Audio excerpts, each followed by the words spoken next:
Hello everyone, आप सभी को अनुराग ग्लोबल मैथ पे स्वागत है। आज मैं एनसीईआरटी बुक से क्लास 10th का मैथ शुरू करने जा रहा हूँ और इसमें प्रत्येक चैप्टर और एक्सरसाइज को कॉन्सेप्ट के साथ बारीकी से अध्ययन करवाया जाएगा। आप जो भी बच्चे, स्टूडेंट, छात्र हैं, इस वीडियो को देखें और इस वीडियो के अंत तक साथ बने रहें। और जो भी इस वीडियो पर नए विद्यार्थी हैं, बच्चे हैं या छात्र हैं, तो इस चैनल को लाइक कर दें और सब्सक्राइब कर दें। तो आज का सेशन में हम प्योरली एनसीईआरटी बुक से चैप्टर बाय चैप्टर के कॉन्सेप्ट और एक्सरसाइज को अध्ययन करवाऊंगा और इसके बारे में डिटेल से बताऊंगा। तो सबसे पहले एनसीईआरटी बुक्स में हमको पढ़ना है रियल नंबर्स, जो फर्स्ट चैप्टर है, वास्तविक संख्या है, तो इसके बारे में पढ़ना है। तो हम पहले से जान चुके हैं कि रियल नंबर क्या है। रियल नंबर के बारे में आप सभी जानते होंगे। वास्तविक संख्या क्या है, परिमेय संख्या, अपरिमेय संख्या, इन सभी जनरल संख्याओं के बारे में आपको पहले से पता होगा। तो जो भी कमजोर छात्र बच्चे हैं, अगर उन्हें नंबर सिस्टम में वास्तविक संख्या है, परिमेय संख्या है, अपरिमेय संख्या है, अगर उन्हें सही से मालूम नहीं है, तो मेरे चैनल में नंबर सिस्टम के पार्ट 1, पार्ट 2, पार्ट 3 इस प्रकार से 10 या 12 पार्ट में वीडियो बना हुआ है। उस वीडियो को देखें और नंबर सिस्टम के बारे में जानें। तो आज का सेशन में हम एनसीईआरटी बुक से पहला चैप्टर रियल नंबर्स के बारे में हम चर्चा करेंगे, यानी कि आज के सेशन में फर्स्ट चैप्टर के कॉन्सेप्ट के बारे में फुल्ली अध्ययन करवाया जाएगा और समझाया जाएगा। तो फर्स्ट चैप्टर में हमको पढ़ना है यूक्लिड का भाग, एल्गोरिथ्म। तो पहला चैप्टर में हमको पढ़ना है यूक्लिड का भाग, एल्गोरिथ्म। यूक्लिड का भाग, एल्गोरिथ्म।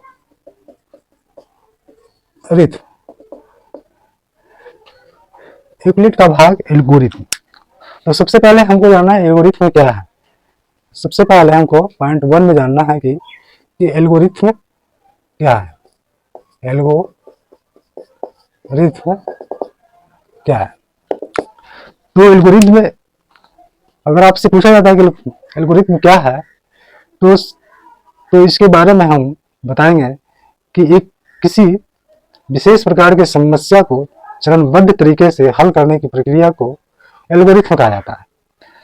यानी किसी भी समस्या को चरण बाय चरण, यानी कि क्रम बाय क्रम, यानी प्रत्येक स्टेप बाय स्टेप हल करने की प्रक्रिया को हम एल्गोरिथ्म कहते हैं। तो अब आता है प्रश्न कि ये एल्गोरिथ्म जो शब्द है वो कहाँ से लिया गया है। तो ये एल्गोरिथ्म शब्द एक फारसी गणितज्ञ थे जिनका नाम था मोहम्मद इब्न मूसा अल ख्वारिज़मी। उन्हीं के नाम से इस शब्द को लिया गया है, जिनका जन्म हुआ था 780 ईस्वी में और उनकी मृत्यु हुई थी 850 ईस्वी में। यानी कहने का मतलब कि 9वीं शताब्दी के वे एक गणितज्ञ थे, मोहम्मद इब्न मूसा अल ख्वारिज़मी। उन्हीं के नाम से ये एल्गोरिथ्म शब्द दिया गया है। और तो हम एल्गोरिथ्म के बारे में जान गए कि एक विशेष प्रकार की समस्या को चरणबद्ध तरीके से हल करने की प्रक्रिया को हम एल्गोरिथ्म कहा जाता है। अब इसी में आता है एल्गोरिथ्म में प्रमेय का। दूसरा है प्रमेय का या लेमा। प्रमेय का, जिसको लेमा भी बोला जाता है, प्रमेय का। तो यहाँ दूसरा पॉइंट है प्रमेय का, जिसको अंग्रेजी में लेमा बोला जाता है। तो ये क्या है? इसको प्रमेय का, लेमा का क्या अर्थ होता है? तो प्रमेय का एक सिद्ध किया हुआ कथन होता है जिसकी सहायता से हम दूसरे कथन को सिद्ध करते हैं। यानी कहने का मतलब लेमा यानी प्रमेय का वैसा स्टेटमेंट है जो पहले से स्वयं सिद्ध है और उसी की सहायता से एक दूसरे कथन को यानी सिद्ध किया जाता है। यूक्लिड का भाग, एल्गोरिथ्म और प्रमेय के बारे में अच्छी तरह से समझ चुके हैं। अब नेक्स्ट पॉइंट की बात करते हैं। थर्ड पॉइंट, यूक्लिड विभाजन प्रमेय का। यूक्लिड विभाजन प्रमेय का क्या है? यूक्लिड विभाजन प्रमेय का ये बताती है कि किसी धनात्मक पूर्णांक को किसी दूसरे धनात्मक पूर्णांक से विभाजता के कथन को व्यक्त करता है। यानी कि एक धनात्मक पूर्णांक को दूसरे धनात्मक पूर्णांक से भाग देने पर जो वहां पर स्टेटमेंट प्राप्त होता है उस चीज को ये यूक्लिड विभाजन प्रमेय बताती है। यानी कहने का मतलब जब किसी धनात्मक पूर्णांक को किसी दूसरे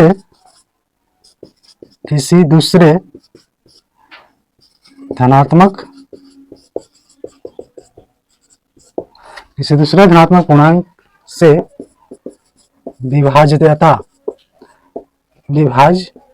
विभाज्यता के कथन को व्यक्त करता है। विभाज्यता के कथन को व्यक्त करता है।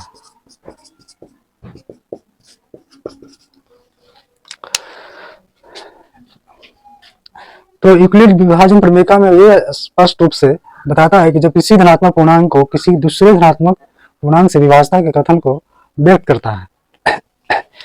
अब यहां पर देखेंगे यदि दो धनात्मक पूर्णांकों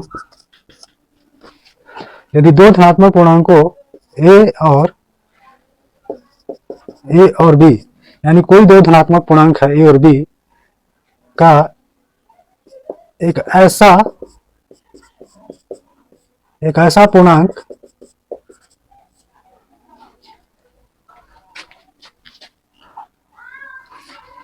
एक ऐसा धनात्मक पूर्णांक Q और पूर्णांक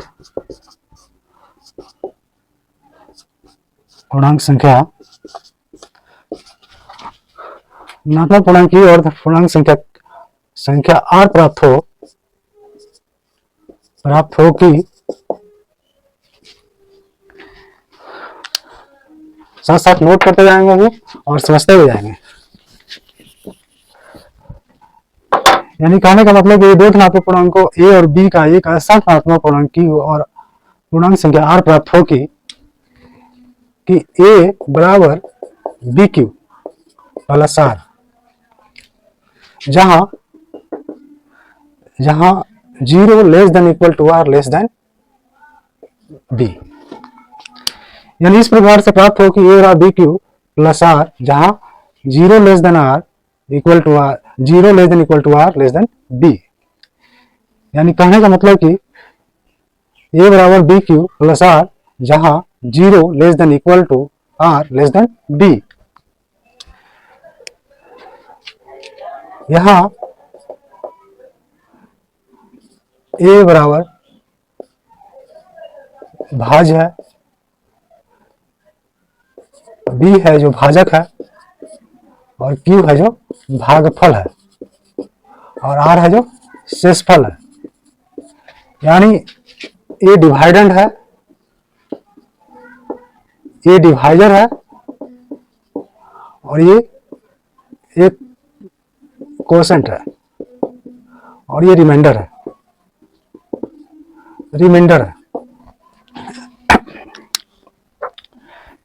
अब नीचे देखेंगे, यानी इसको इस प्रकार से हम व्यक्त कर सकते हैं, यानी भाज्य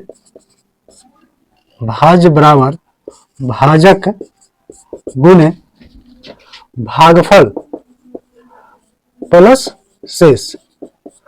हम यहाँ पर इस प्रकार से इसको व्यक्त कर सकते हैं, भाज्य बराबर भाजक गुणे भागफल प्लस शेष। यहाँ B है जो भाजक है, तो ये हुआ यूक्लिड का विभाजन प्रमेय से यह स्पष्ट है कि किसी भी धनात्मक पूर्णांक को एक दूसरे धनात्मक पूर्णांक से भाज्यता के कथन को स्पष्ट करता है या व्यक्त करता है, जहां 0 less than equal to R less than B।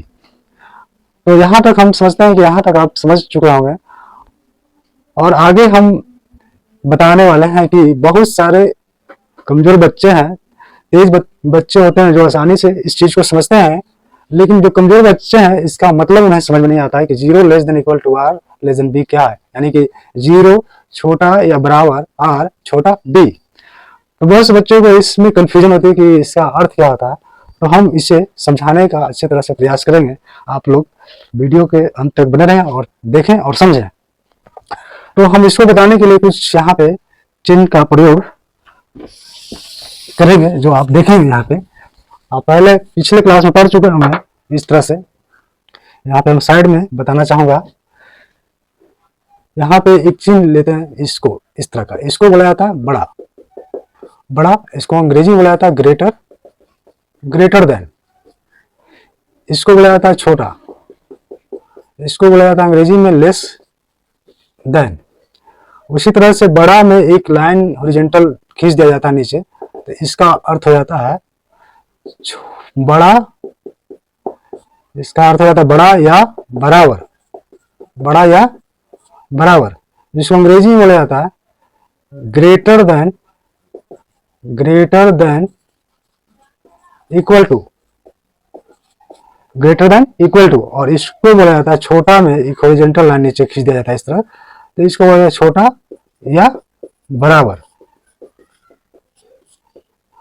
और इसको अंग्रेजी में बोलते हैं लेस देन इक्वल टू। अब यहाँ पे हम देखें चिन्ह तो जानेंगे कि बड़ा का है, छोटा का है, ये बड़ा या बराबर का है, छोटा या बराबर का है। चिन्ह तो हम देख लिए, लेकिन इस तरह के चिन्ह को बड़ा क्यों कहते हैं, इस तरह के चिन्ह को हम छोटा क्यों कहते हैं, इसके बारे में भी थोड़ा सा हम जानेंगे। तो बड़ा इसलिए कहा जाता है, दोनों संख्याओं में एक तरफ बड़ा एक तरफ छोटा संख्याओं को बोध करता है, लेकिन पढ़ा जाता है इसको बड़ा, इसको पढ़ा जाता है छोटा। तो जब आप 4-5 क्लास में पढ़ोगे इस तरह से प्रश्न में, जैसे दो तरह का हम यहाँ पे एग्जाम्पल में समझाने की दृष्टि से हम प्रयास करेंगे। इस तरह से हम 18 छोटा का चिन्ह दे दिए, इधर 25 लिख दीजिए। दूसरा में हम लेते हैं 36 और यहाँ लेते हैं 27। और यहाँ पे दो तरह का हम क्वेश्चन है जो आप पिछले क्लास में 4-5-6 क्लास में पढ़े हो चुके होंगे। इस तरह का क्वेश्चन हल करने के लिए आता है, दो संख्या होती है, बीच में ब्लैंक्स होता है और उसमें छोटा या बड़ा चिन्ह को भरना रहता है। तो जिस तरफ संख्या बड़ा रहता है उधर का मुंह खुला रहता है, और जिस तरह छोटा होता है उधर मुंह बंद होता है। तो यहाँ पर देखेंगे चिन्ह एक बड़ा होता है एक छोटा होता है, लेकिन संख्या यहाँ पर देखेंगे कि एक तरफ बड़ा है एक तरफ छोटा है, यानी दोनों प्रश्न में एक संख्या छोटा है एक संख्या बड़ा है, लेकिन जब चिन्ह प्रयोग करते हैं तो एक बड़ा का करते हैं एक छोटा का करते हैं, जबकि प्रश्न देखने में एक ही टाइप से लगता है, दोनों में एक संख्या बड़ा है एक संख्या छोटा है, लेकिन एक में हम पढ़ते हैं बड़ा का चिन्ह, एक में हम पढ़ते हैं छोटा का चिन्ह। तो ऐसा इसलिए पढ़ा जाता है। सबसे पहले तो ये जान ले कि बड़ा को किस तरफ यानी लिखा जाता है और छोटा को किस तरफ लिखा जाता है। जिस तरफ मुंह खुला रहेगा उधर बड़ा संख्या होगा, जिस तरफ मुंह बंद रहेगा उधर छोटा संख्या होगा। यहाँ भी वही है, इस तरफ खुला मुंह है इसलिए बड़ा है, इधर बंद है मुंह इसलिए इधर छोटा है। तो इस प्रकार से जिधर मुंह खुला रहता है उधर बड़ा संख्या, जिधर मुंह बंद रहता है उधर छोटा संख्या। दोनों में वही नियम है सेम टू सेम, लेकिन पढ़ने में एक को हम बड़ा पढ़ते हैं, यहाँ पर बड़ा इसको पढ़ा जाता है, पहले नंबर पे इस चिन्ह को हम छोटा पढ़ते हैं। तो पढ़ने के लिए ये यहाँ पे ये कहा जाता है कि छोटा यानी 18 छोटा 25, 18 छोटा 25 यानी 18 लेस देन 25, और यहाँ पे 36 बड़ा 27 यानी 36 ग्रेटर देन 27, इस तरह से पढ़ा जाता है। यानी इसको लेस देन यानी कि 18 छोटा 25 कहने का मतलब कि 18 है जो 25 से छोटा है, यहाँ है 36 बड़ा 27 यानी कहने का मतलब 36 है जो 27 से बड़ा है। तो इसलिए इसको 36 ग्रेटर देन 27 पढ़ा जाता है, और इसको 18 लेस देन 25 यानी 18 लेस देन यानी कि कम है किससे 25 से, तो इस तरह से पढ़ा जाता है। तो इस चीज को समझिए और इसी के बेस पे यहाँ पे इसको हम समझेंगे।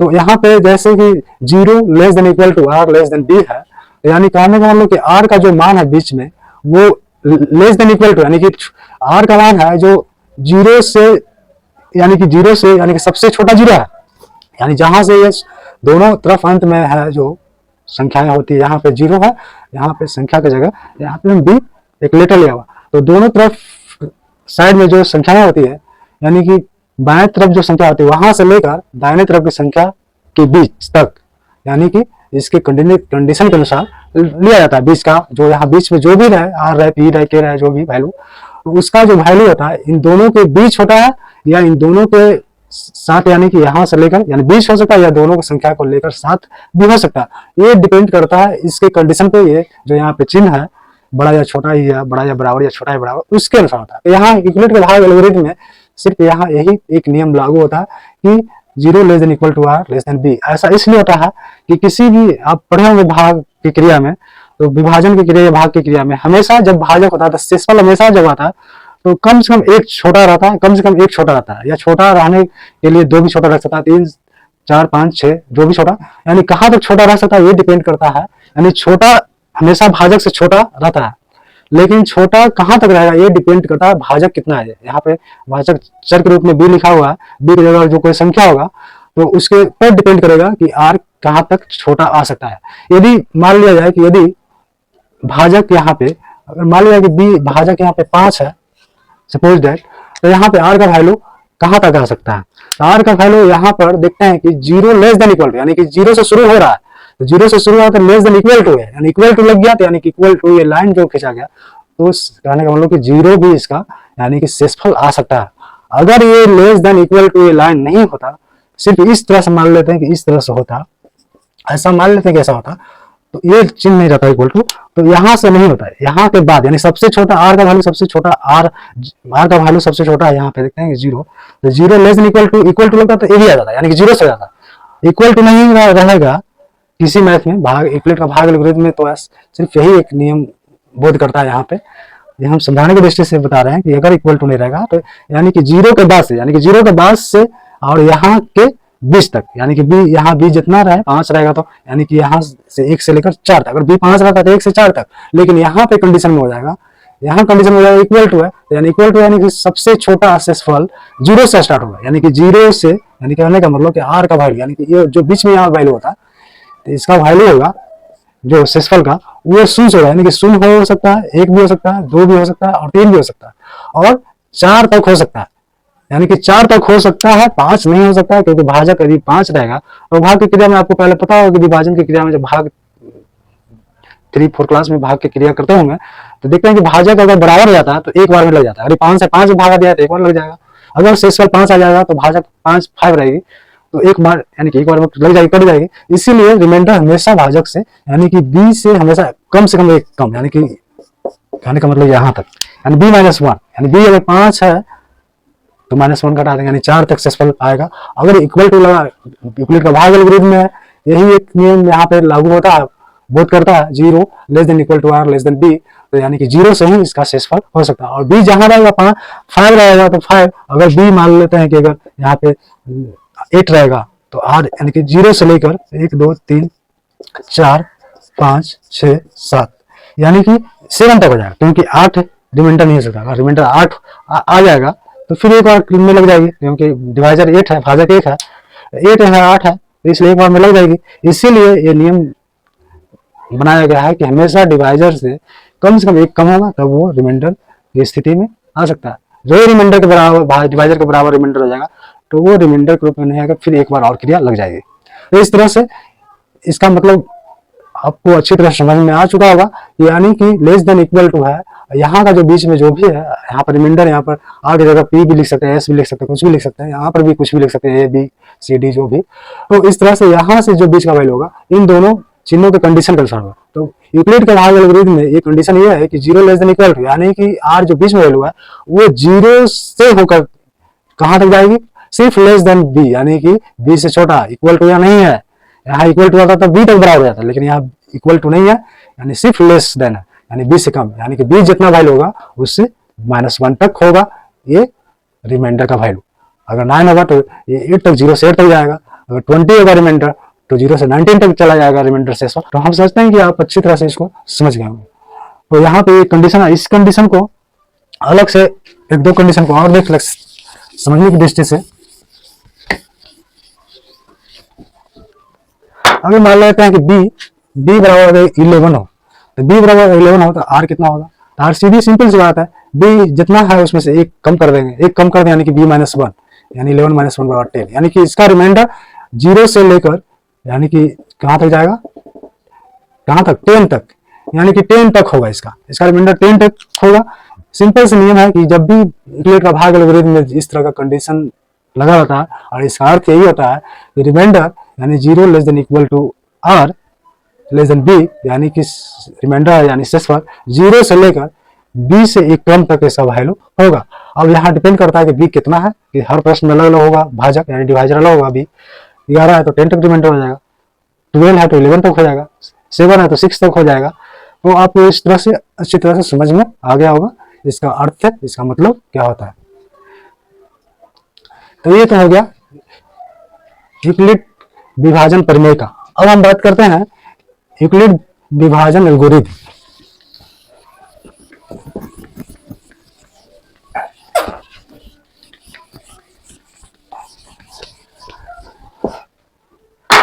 और चौथा पॉइंट में देखेंगे यूक्लिड विभाजन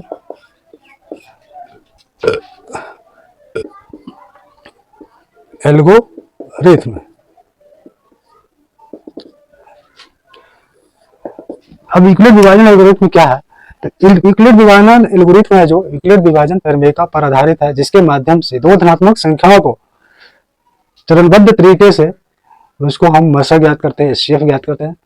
तो ये यूक्लिड विभाजन एल्गोरिथम के माध्यम से ही किसी दो धनात्मक संख्याओं को हम एचसीएफ ज्ञात करते हैं। यानी कहने का मतलब जो एल्गोरिथम का जो पहले हम बताए हैं कि एल्गोरिथम में एक विशेष प्रकार की समस्या को चरणबद्ध तरीके से हल करने की प्रक्रिया को हम एल्गोरिथम कहते हैं।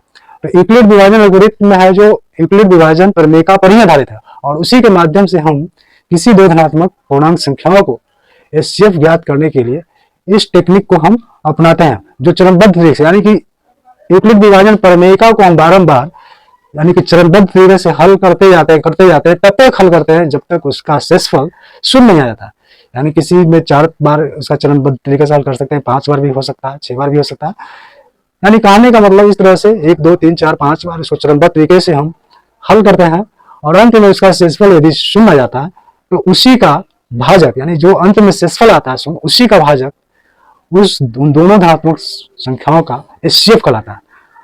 या दूसरे ढंग से इस तरह से कह सकते हैं कि अंतिम अशून्य शेषफल जो शून्य से पहले, यानी कि जो शून्य शेषफल आता है उससे एक चरण पहले, यानी अंतिम चरण में शून्य आता है, और अंतिम चरण से पहले वाले चरण जिसका शेषफल शून्य नहीं आकर सिर्फ शेषफल में आता है, तो यानी कहने का मतलब अंतिम शून्य चरण से एक स्टेप पहले वाले चरण के शेषफल को हम एचसीएफ कहते हैं। यानी कि दो धनात्मक पूर्णांकों का मशा यानी कि एचसीएफ यूक्लिड विभाजन प्रमेय के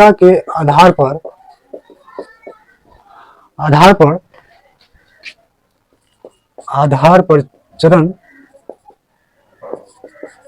चरणबद्ध प्रक्रिया द्वारा हल करने की तकनीक है।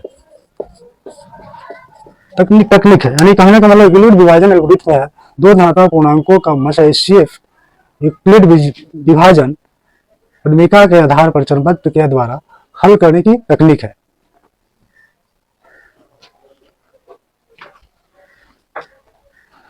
तो इस प्रकार से ये यूक्लिड विभाजन एल्गोरिथम, यानी कहने का मतलब यूक्लिड विभाजन एल्गोरिथम है जो यूक्लिड विभाजन प्रमेय के आधार पर ही चरणबद्ध प्रक्रिया द्वारा इसका हल किया जाता है। यानी कि यूक्लिड विभाजन प्रमेय और यूक्लिड विभाजन एल्गोरिथम एक दूसरे से थोड़ा भिन्न है। यानी कि वो एक स्टेटमेंट को व्यक्त करता है कि एक संख्या को दूसरे संख्या से विभाज्यता के कथन को व्यक्त करता है यूक्लिड विभाजन प्रमेय का, जबकि यूक्लिड विभाजन एल्गोरिथम है जो उसी आधार पे, यानी कि यूक्लिड विभाजन प्रमेय के आधार पे किसी दो धनात्मक पूर्णांक संख्याओं को चरणबद्ध तरीका से मशा ज्ञात करने के लिए एक तकनीक है, यानी उसके आधार पर हम हल करते हैं। यानी कहने का मतलब अर्थात यदि किसी धनात्मक पूर्णांक ए को धनात्मक पूर्णांक बी से, यदि किसी धनात्मक पूर्णांक ए को धनात्मक पूर्णांक बी से विभाजित किया जाता है, विभाजित करने पर भागफल धनात्मक पूर्णांक q और पूर्णांक संख्या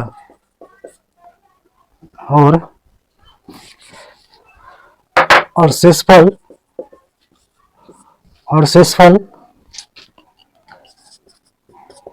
पूर्णांक संख्या r प्राप्त होता है तो यूक्लिड विभाजन प्रमेयिका से a बराबर BQ प्लस R जहां 0 less than equal to R less than B, या इसको इस तरह से लिख सकते हैं, या भाज्य बराबर भाजक गुने भागफल प्लस शेष।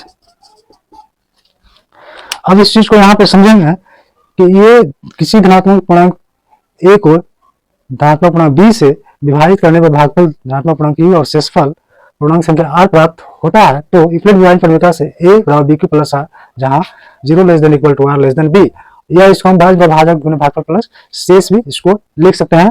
तो यहाँ पे यूक्लिड विभाजन प्रमेयिका को ही यहाँ पे उसको आधार बनाया जाता है यूक्लिड विभाजन एल्गोरिथम को हल करने के लिए, यानी किसी दो धनात्मक पूर्णांकों को हल करने के लिए, यानी कि मस्सा ज्ञात करने के लिए।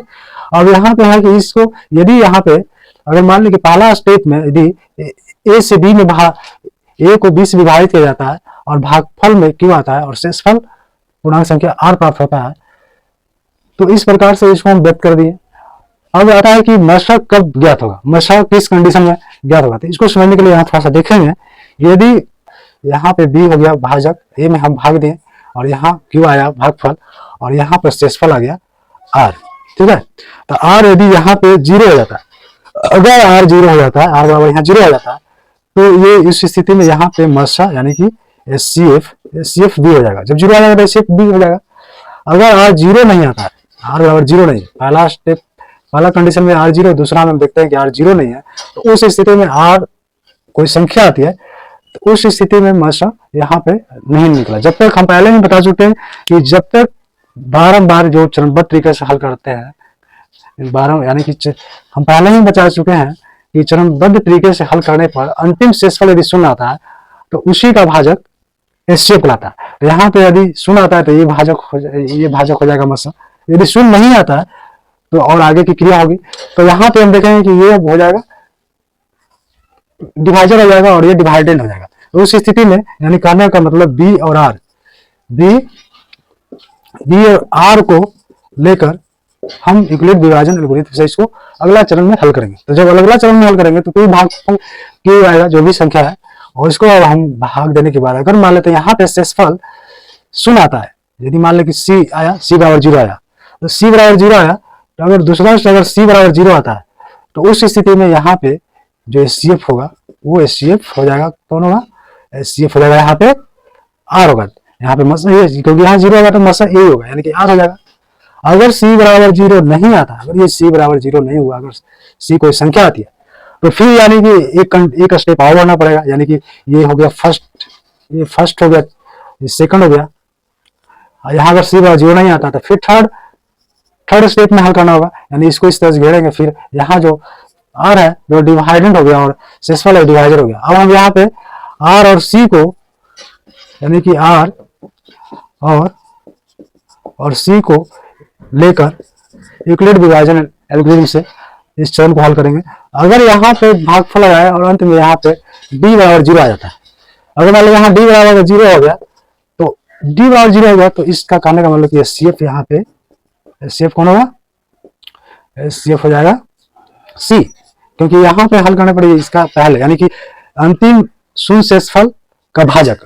पहले ही नियम में बता दिया गया है कि जब भी दो धनात्मक पूर्णांकों को हम HCF निकालेंगे तो HCF निकालने भाग जो यूक्लिड विभाजन एल्गोरिथम है उसके माध्यम से जो हम चरणबद्ध तरीका से हल करते हैं, तो अंतिम शेषफल का भाजक या अंतिम अशून्य शेषफल, अंतिम अशून्य यानी शून्य शेषफल यहाँ आ रहा है, और उसका इसके पहले चरण वाला यानी इस चरण को छोड़कर पहले चरण वाला जो ये शेषफल यहाँ आ रहा है अशून्य शेषफल, यानी क्या शून्य शेषफल ही आ रहा है। या अंतिम शून्य शेषफल, अंतिम शून्य शेषफल का भाजक, यानी अंतिम शून्य शेषफल का भाजक हो गया, और अंतिम अशून्य शेषफल का जाएगा क्योंकि इसके बाद शून्य आ रहा है, और अंतिम अशून्य शेषफल यही आएगा। तो दो तरह से इस कंडीशन में इसको व्यक्त कर सकते हैं कि अंतिम अशून्य शेषफल या अंतिम शून्य शेषफल का भाजक ही महत्तम संवर्धक कहलाता है। तो हम समझाने की दृष्टि से यहाँ पे इस तरह से हम एक्सप्लेन करेंगे। तो हम उम्मीद करते हैं कि आप अच्छी तरह से इसको समझ चुके होंगे। अब बात आती है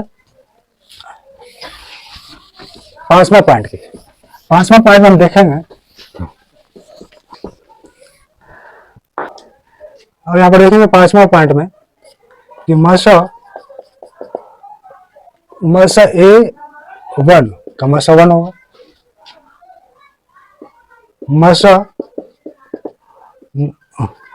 मसा ए का मसा ए होगा, और मसा ए शून्य का मसा ए होगा, और मसा ए बी बराबर मसा बी है। अब यहाँ पर थोड़ा सा देखेंगे और समझेंगे कि मसा ए वन का मसा वन क्यों होता है। ए वन का मसा वन इसलिए होता है कि वन ए है जो वन से भी कट जाएगा, वन वन से कट जाएगा, इसलिए मसा ए का ए मसा क्यों होगा, क्योंकि ए से ही ए कट सकती है, इसलिए मसा ए होगा। और ए शून्य का मसा ए क्यों होगा, क्योंकि ए शून्य का मसा ए इसलिए होगा कि ए से ए कटेगा और शून्य भी ए से कट जाएगी, इसलिए ए मसा होगा।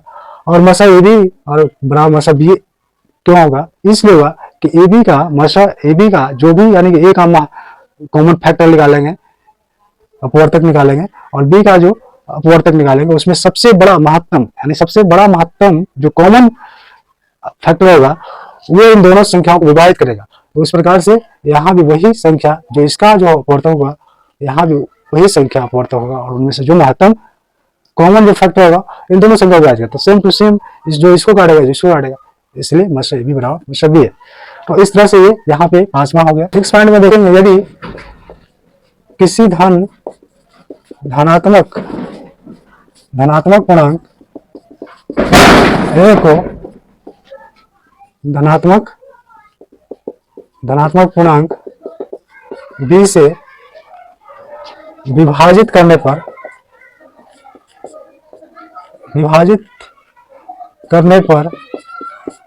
और भागफल क्यू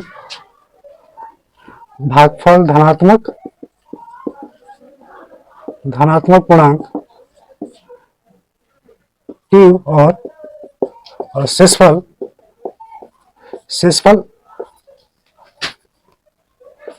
पूर्णांक संख्या आर प्राप्त होता है,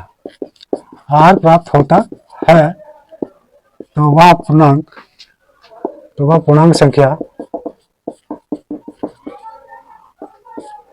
वह पूर्णांक संख्या बी क्यू प्लस आर के रूप में व्यक्त किया जा सकता है।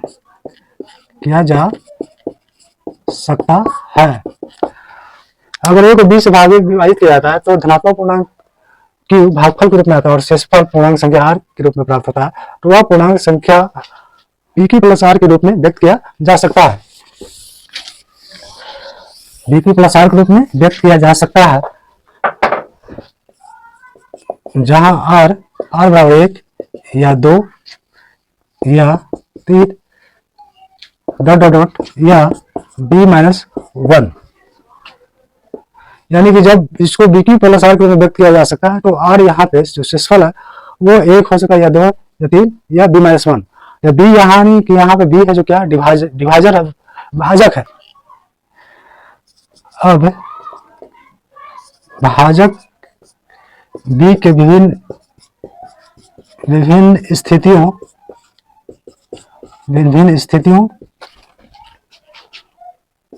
पर विचार करने पर पहला, यदि b बराबर 2 तो r बराबर शेषफल 0 1 तक आएगा। तो यहाँ पे धनात्मक पूर्णांक धनात्मक पूर्णांक बी क्यू प्लस आर, यानी कि बी दो ले हैं और यहाँ क्यू आर जीरो, पहला जीरो, तो इसलिए पहला कितना आएगा 2 क्यू के रूप का होगा, दूसरा होगा 2 क्यू, और फिर धनात्मक पूर्णांक बी क्यू प्लस आर बराबर बी 2 क्यू प्लस दूसरा सेसफल 1, यानी कि 2 क्यू प्लस 1, यानी कहने का मतलब कि यदि भाजक 2 होगा तो रिमाइंडर सेसफल 0 1 आएगा, और इसको मान रखने पर इसका धनात्मक पूर्णांक 2 क्यू रूप का होगा, और यहाँ 1 रखने पर सेसफल 2 क्यू प्लस 1 का रूप का होगा, यानी कि भाजक 2 रखने पर, यदि भाजक 2 हो तो इसका जो धनात्मक पूर्णांक 2 क्यू प्लस 1 के रूप का होगा। उसी प्रकार से 3 होगा, इसी प्रकार से। अब यहाँ पे इसी प्रकार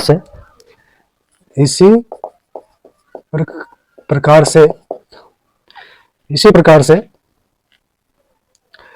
b बराबर 3 तो r बराबर 0 1 2, और धनात्मक पूर्णांक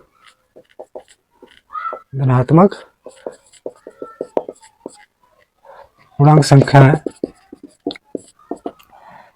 3q प्लस 1 और 3q प्लस 2 का रूप का होगा। तीसरा b बराबर 4 तो r बराबर हो जाएगा 0 1 2 3, इसलिए यहाँ पे धनात्मक पूर्णांक क्या होगा, धनात्मक पूर्णांक संख्या है 4q प्लस 1 4q प्लस 2 और 4q प्लस 3 के रूप का होगा। तो इस तरह से बारी बारी से आप इसी आधार पर आगे की संख्या से को निकाल सकते हैं। 4 होगा तो 3 तक होगा, 5 होगा तो 5q plus 1 5q plus 2 5q plus 3 5q plus 4, यानी 4 तक होगा, यानी 4 होगा तो 3 तक होगा, क्योंकि डिवाइजर से हमेशा एक नीचे ही रहेगा, कम रहेगा।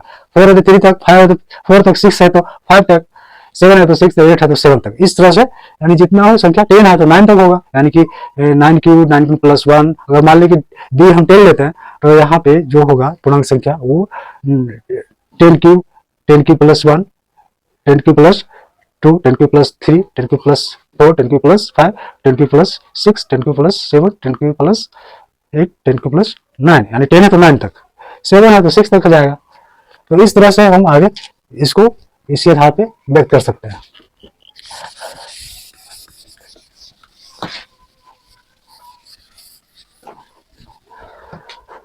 हम उम्मीद करते हैं कि आप यूक्लिड का भाग एल्गोरिथम को आप अच्छी तरह से समझ चुके होंगे। तो आज की क्लास यहीं पे स्थगित किया जाता है। तब तक के लिए आप स्वस्थ रहें, मस्त रहें। जय हिंद।